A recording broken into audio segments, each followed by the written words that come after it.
Peace and blessings, everybody. Love and light to you all. Thank you for coming out. It's been a week since the world saw Jordan Neely killed. It's been over a week since it happened. It's been a week since it was ruled a homicide. And yet a week later, there has been no charges. There has been no charges a week later. I thank everyone who has spoken out with compassion or outrage or both on Jordan's behalf. We all saw it. We all know what we saw. And yet there are still people who deny it.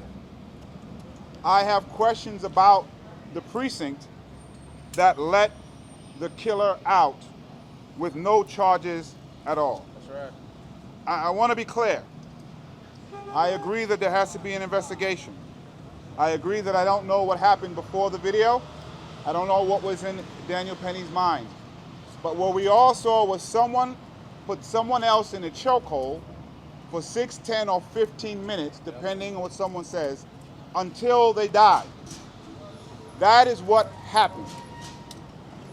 And for that person to walk out of a precinct without as simple as a DA ticket, a DAT ticket, some kind of charges, makes absolutely no sense at all.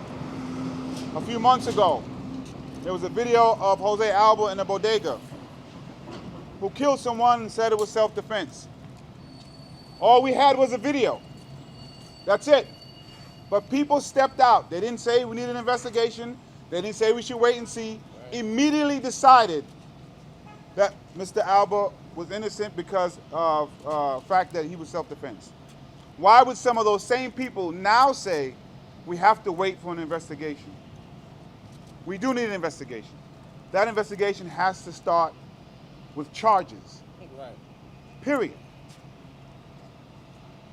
There are folks who deny that there was a wrong perpetrated, who deny the humanity of Jordan, and by extension, others who face the same challenges as him, as homelessness, and people who are dealing with homelessness and mental health crisis.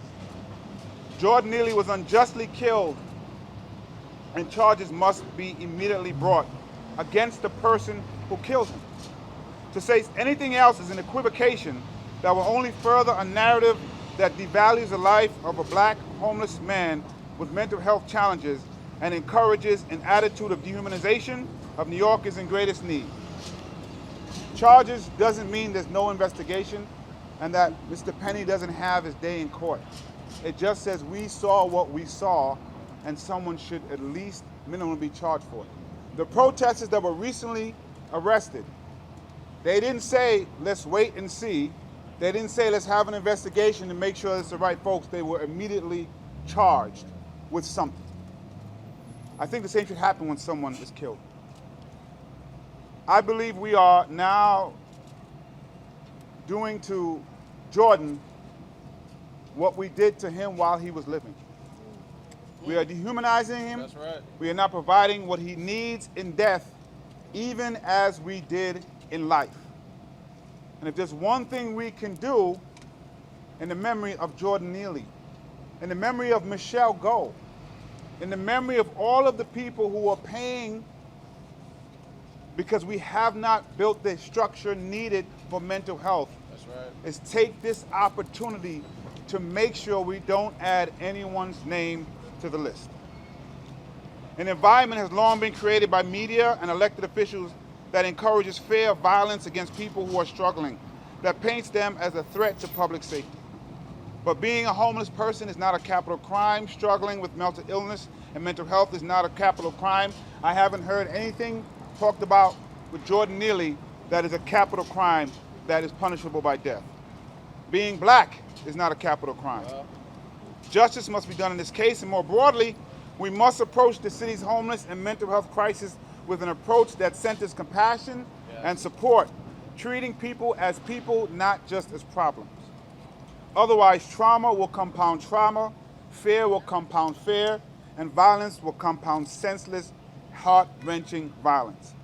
And for some, it seems violence against New Yorkers in deepest need gets a different response that should not be.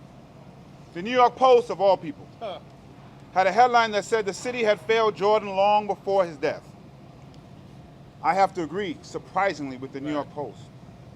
But they have also been a huge part of the problem of otherizing people in need and stoking fears rather than solution. So if they want to do something, start by stop stoking fears.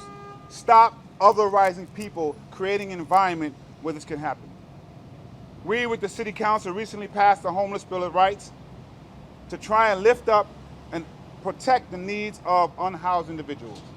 We did not include, you have the right not to be choked to death on the train, because we didn't think we had to. Maybe we should revisit it. We did put out some recommendations, and the city, and I want to say, mental health and homelessness was among the first things my office tackled when we became public advocate 3 years ago. And in some regards, like subway sweeps, we've not only not gone forward, but we've moved backwards. Some of our recommendations included expand the hours of operation for mobile crisis teams and implement a shorter direct line number for New Yorkers who need to call. Create and implement a non-police number for individuals in crisis that does not involve law enforcement. Administer standardized mental health screenings annually for people who are in school in our public school system. Train all NYPD officers who interact with the public in crisis management intervention training. Fill, fund, and build supportive housing so that unhoused individuals have a pathway towards permanent housing while maintaining access to wraparound services. We also call to push for respite centers to be expanded, mental health urgent care centers and drop-in centers to expand. Helping homeless individuals doesn't mean hiding them. Not seeing the problem doesn't mean that the problem is solved. That's right. Helping people in mental distress doesn't mean silencing or ignoring them. If we treat people as threats, we encourage fear and violence instead of support. These recommendations have been out for years. We put out another report saying that we're not moving fast enough on these reports. We just finished a state budget. The governor and others spent more political capital dealing with bail reform. By the way, she said she was responding to articles like those in the New York Post, not facts. What if we had spent that political capital to build out the infrastructure of mental health and housing that is needed? But we didn't. My hope is that we can do some of that at least in this city budget as we close it out in June. With that, I'd like to call one of the folks who has been pushing as well, our Comptroller, Brad Lamb. Thank you, Public Advocate. Good morning, everyone. Good morning to the advocates. Good morning to all of you. We're here a week after Jordan Neely was killed as we continue to ask what is it that we need to do to honor Jordan's humanity and move forward in a way that recognizes it. And I think that involves three things. That involves accountability for his killing, that involves reconciliation in our city, and that involves building the systems of care and health and safety that could have, should have saved Jordan Neely's life, and that we have too long failed to build and deliver, and let's be clear, that are the best path to safety, genuine safety, for all New Yorkers. Jumaane focused on accountability for Jordan's killing. I want to focus on reconciliation and on building that system of care and health and safety that Jordan and all New Yorkers need. So the night that Jordan was killed, and I'll be honest, I did not think it would be controversial to simply say, New York City is not Gotham. We can't be a city where you could choke someone to death who's experiencing a mental health crisis without any consequence. And also, we can't be a city where people cheer it on when someone is killed. And I think that's just plain common sense. We understand people are feeling anxious, that people are feeling fear, that could get turned into anger. But I really think we all know what you have to do in a moment like this is take a deep breath, pause, find compassion and common sense,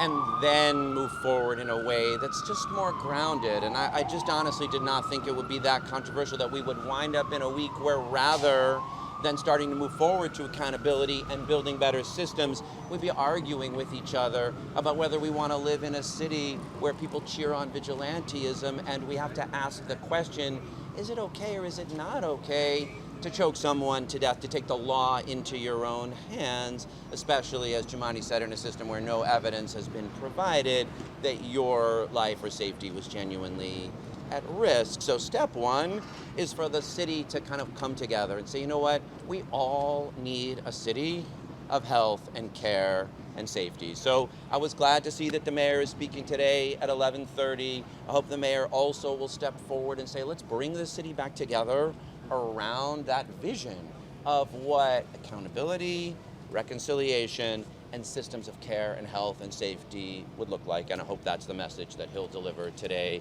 at 11:30. And then I want to talk just a minute, and then we're going to hear from some advocates who know about what a genuine system that builds from the kinds of recommendations of the Public Advocates Good Report, and also builds from evidence around the country about what works.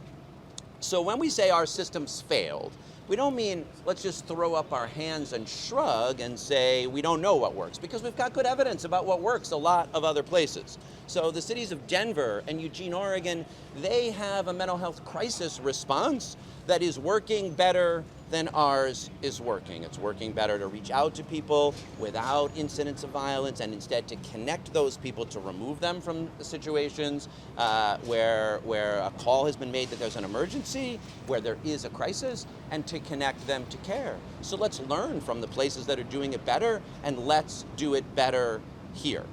There are cities like Houston that are piloting really good models of housing first, that say, you know what, if a small percentage of people are homeless and on the streets or in the subways, we can connect them to housing more rapidly in ways that would make them safer and make the city safer. So let's learn from Houston and other places, and let's do that here. And then finally, there are things we actually are good at and pioneer, but that we just aren't doing enough. And the best there, in my opinion, is permanent supportive housing, which New York City helped to pioneer at places like the Times Square Hotel, and then in 2015 built an ambitious commitment to 15,000 units of supportive housing. But you know what? We are behind on that commitment because we haven't put forward the resources and the commitment to create the units, to rent the units that will provide that supportive housing. And as a result, only 1 out of 5 people who's eligible for, who need supportive housing, can get it in New York City today. And let's be clear what the alternative is, because so often, if you are homeless, if you're in mental distress and you don't have a path to permanent supportive housing, you likely will, as Jordan did, cycle through the criminal legal system and wind up on Rikers again and again and again.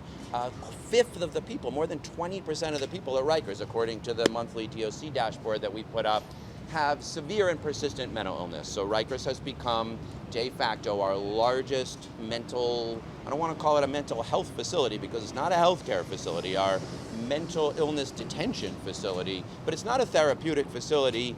Nobody gets better there. And you know what it costs us? It costs us $500,000 a year to detain a person at Rikers Island. You know what supportive housing costs a year?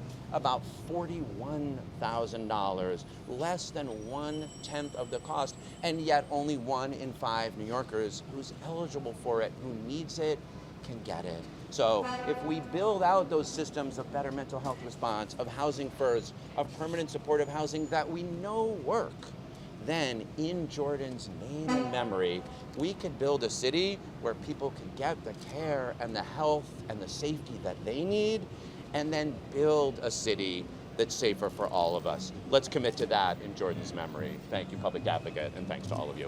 Angelo Pinto from Until Freedom, and then from Jordan Rosenthal Community Access, Kimberly Blair from NAMI NYC. Thank you. My name is Attorney Angelo Pinto of a social justice organization, Until Freedom. I'm going to read something really quick. No one should be killed for expressing themselves, regardless of how uncomfortable it may make others feel. And no one who kills someone should be able to just walk free without accountability. And if you're going to intervene in an altercation, it should be to preserve life. Jordan Neely should be alive, right? Violence cannot go unchecked. There must be accountability. There is serious need for conflict resolution skills everywhere, and for individuals who are trained professionally to mitigate conflict to be present in the places that conflict may arise. We have relied on violence so long, while the culture of violence in America has become so pervasive that nobody is safe. We need something different. Oftentimes, the organization that I work for, we take a radical approach at looking at things. And when we say radical, we just mean that we try to get to the root of the issue, to pay attention to it, to mitigate it, to resolve it. And I would be remiss not to mention that there's a racial dynamic present in the murder of Jordan Neely, right? And oftentimes what we see in New York City and around the country is that black pain goes ignored. It goes ignored. When a black death happens, when black trauma happens, right? When a black man is homeless and seeking help, all of those needs go unignored. But to add insult to injury, oftentimes we have white institutions that make black folks suffer more, and those institutions are not held accountable. And in this instance, we have a white citizen who has decided to take justice or matters into his own hands and commit murder, stand there, be filmed and photographed, and have no accountability whatsoever. We often say that's white privilege, right? That's a lack of system accountability. But as the story of Jordan's life unfolded and more details came out, what we realized was that this was a historic system failures. It didn't just happen with the current administration that should certainly be accountable, the mayor, the Manhattan district attorney, but we know Jordan's life, his mother's death, is an example of a system that continues to fail and fail well. The system has failed well, and that's a problem for black and brown and poor New Yorkers. Oftentimes what we'd like to see when individuals are in severe needs are safety nets. A city as big as New York, with the resources and organizations of New York, should provide safety nets for individuals and families, particularly children. But we see an instance, and Jordan Neely's death is an instance where that's happened. And the safety nets that should exist for black folks have holes in them. And as a result of those safety nets having holes in them, individuals wind up incarcerated, and in Jordan's instance, they also wind up dead. So today what we're saying is that we need immediate accountability. I'm thankful for the public advocate and others who are standing with us today, but we need more. Every elected official in New York City should be doing something about this today. All week long, I know a couple of others are having press conferences, but they should be letting their voice heard. If the elected officials do not require accountability from those in city government who can make decisions, where are we left? One of the last things I want to say is, I thank God for the protesters. I thank God for the individuals who will engage in civil disobedience so that the right thing happens, right? These are individuals who said something wrong happened and no one's paying attention to it. It's not getting accountability, right? And it points to many things that are wrong in our city, not just this one incident, but many things that are wrong. And those individuals, as opposed to be given a place just to speak, to hold a vigil, they're arrested, they're terrorized, and they're brutalized by the individuals who are supposed to protect them and who are supposed to keep Jordan safe. What kind of message does this send? And the final thing I will say is, New York City and the country has a tremendous issue with violence. We can't ignore how pervasive violence has become in America. And when I first heard about the incident, one of the things I said is that violence interruption organizations who are doing this work well throughout the city and every borough should be in places like trains where conflicts will arise. There are some answers in New York City to these problems that the city ignores, and if not ignores, does not give enough resources to really mitigate those challenges. And the last thing I'll say, in the words of a great elder, those who make peaceful revolution impossible make violent revolution inevitable. There are individuals who want their voice to be heard in a nonviolent matter so that justice can be served.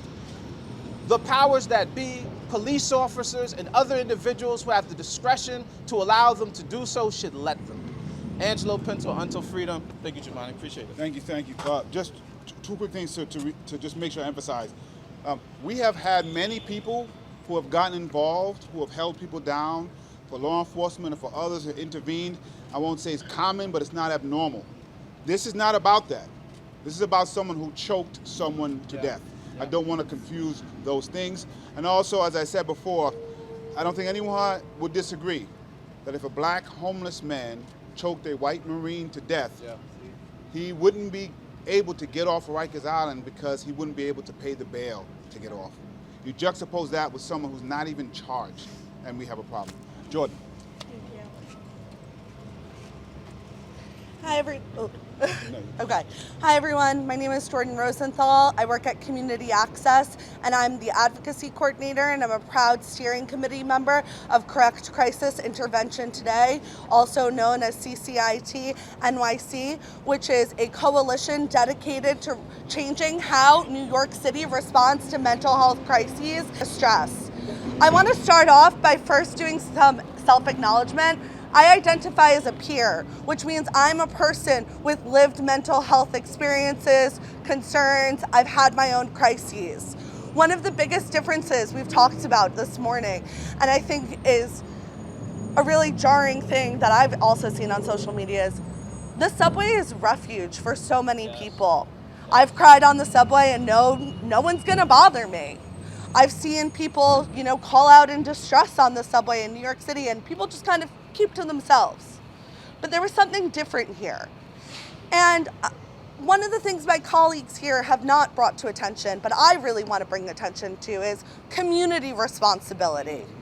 We need to actively be fighting racism, classism, and ableism. Because what happened was incited by fear. And the other thing that no one has failed to mention is that when people have mental health crises or concerns and are unstably housed, they are more at risk of being the victim of violence than the perpetrator of violence. So I ask my community members, think about what that person is going through. Is it really so much more dangerous to have someone crying out in pain and anguish that they just want food and water and shelter, and somehow that's more dangerous than someone being choked to death in a public lynching because he did nothing wrong? So the other piece that I would like to talk about is the importance of having a portfolio of responses for people at all different points of distress and crisis. There's no one-size-fits-all solution.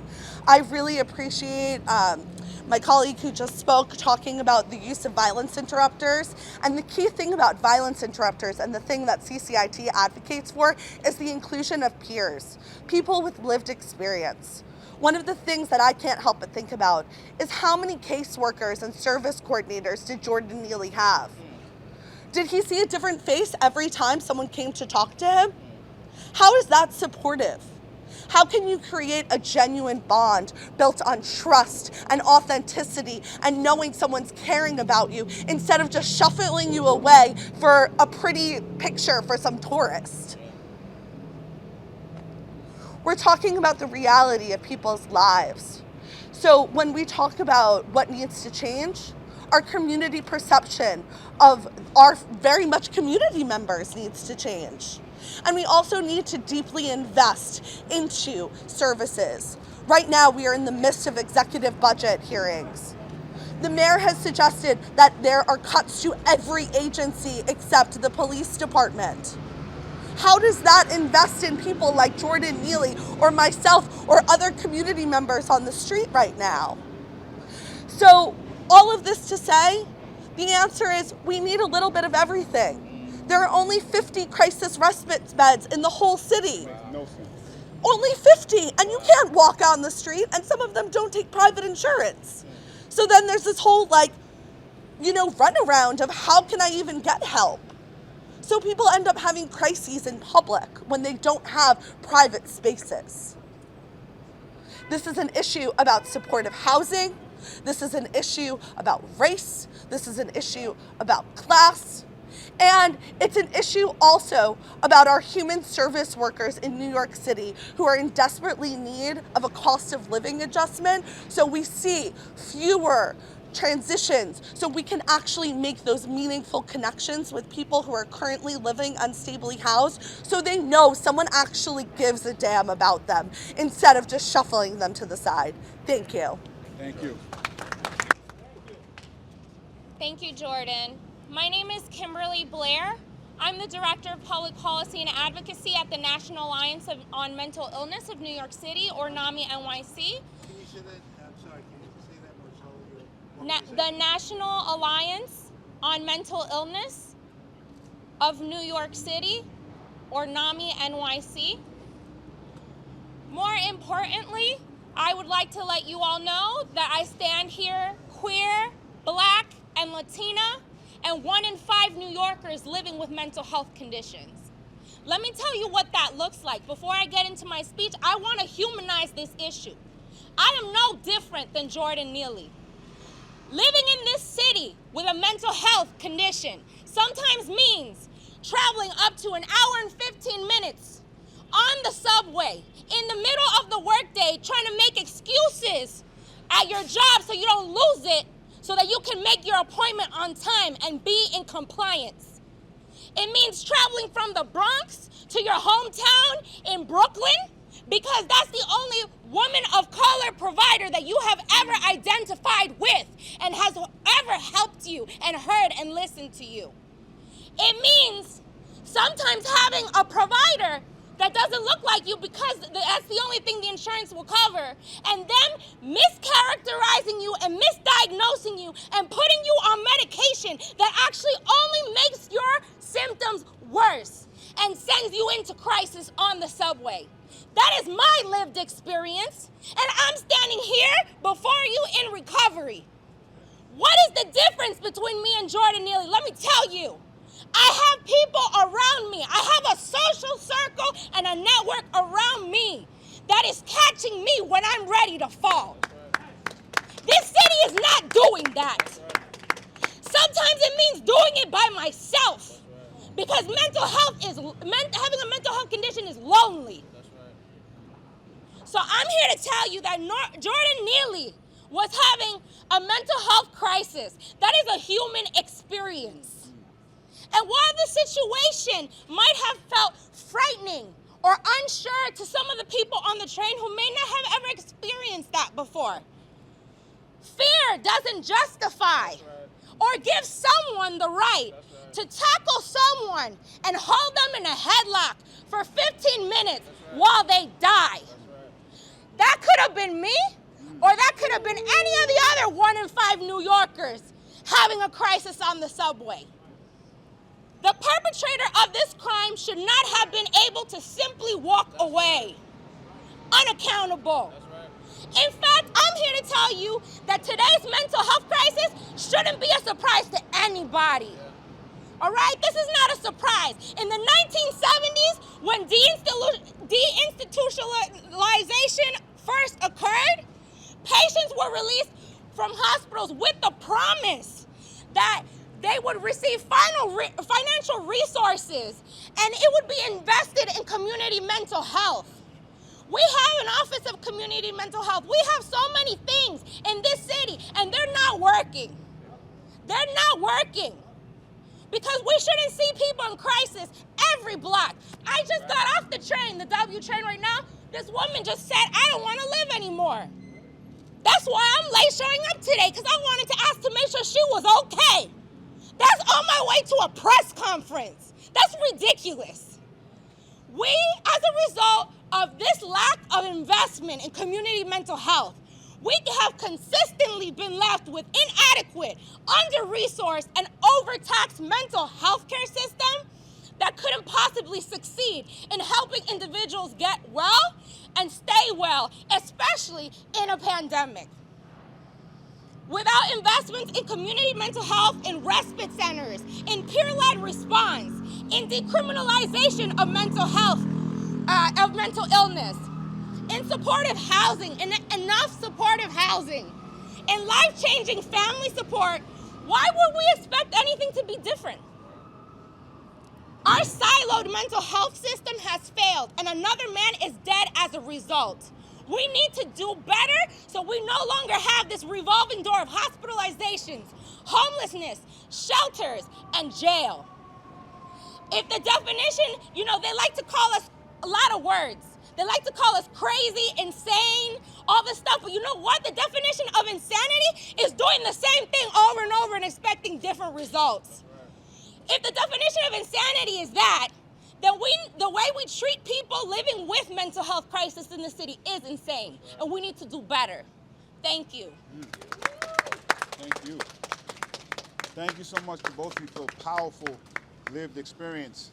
I think it's quite clear that we failed. As was mentioned, we failed awesomely. And it's really time to shift. Hopefully we could do in the memories, as I said, as Jordan and Michelle and so many others who have felt the brunt of that failure. I do know, as mentioned, that the mayor is going to have a press conference. I too hope that what we hear is unifying messages. I also hope that we hear the mayor mentioned that he saw what we saw. It's important for people to hear that the mayor saw what we saw. Yeah. And there have been many cases where we didn't say we want to wait and see. We made at least a statement that made some legal sense without harming a case. And I think seeing someone choke someone else to death and saying there has to be accountability is in no way, shape, or form something that anybody would think is radical or controversial. That's all. Charges doesn't mean there's an investigation. I also hope to hear that he will join with all of us in trying to push forth the recommendations that many of us have been putting forth for a very long time. What I hope we don't hear is, what I'll say is the first iteration that I heard of involuntary hospitalizing people is different than the second iteration, which I think is beginning to expand the plan. So I hope we hear more about the plan. What I don't want to hear is what Jordan did before this incident. Right. I think it's important that, because nobody knew. Apparently only black folks are the only ones that walk around with their records and things that they've done, so everyone can see it. No one had any idea at that moment of time what Jordan had done. But what I will say is, and I've said this before, hospitalization is a tactic, it's not a plan. Jordan had been in the hospital. Yeah. If you place someone in a hospital, when they're released with no continuum of care, it doesn't really help. And we don't have enough beds, and we are now cutting the beds that we do have. Rikers Island is the largest mental health institution in the North America. What I don't want to hear is things that he did, and I am aware, and I have to mention it, that there was an elderly lady who was hit. That is horrible. And we have to have accountability there as well, but it's also a continued failure. I'm so happy that that elderly woman is alive. I wouldn't want that to be my mom. Yeah. Jordan is dead, and he spent 15 months on Rikers Island. So Rikers Island, surprisingly, did not help him either. So let's hear more, I hope, from the press conference of the humanization of Jordan, of a unifying message of accountability, and what we are going to do to fix this problem based on the lived experiences, the experts that have been putting forth recommendations. I stand ready, willing, and able to do that, and have been. So I'm very much looking forward to what the mayor has to say, and look forward to building out an infrastructure so that we can stop adding names, particularly of people who needed our help, needed that support system, and didn't get it. So thank you very much.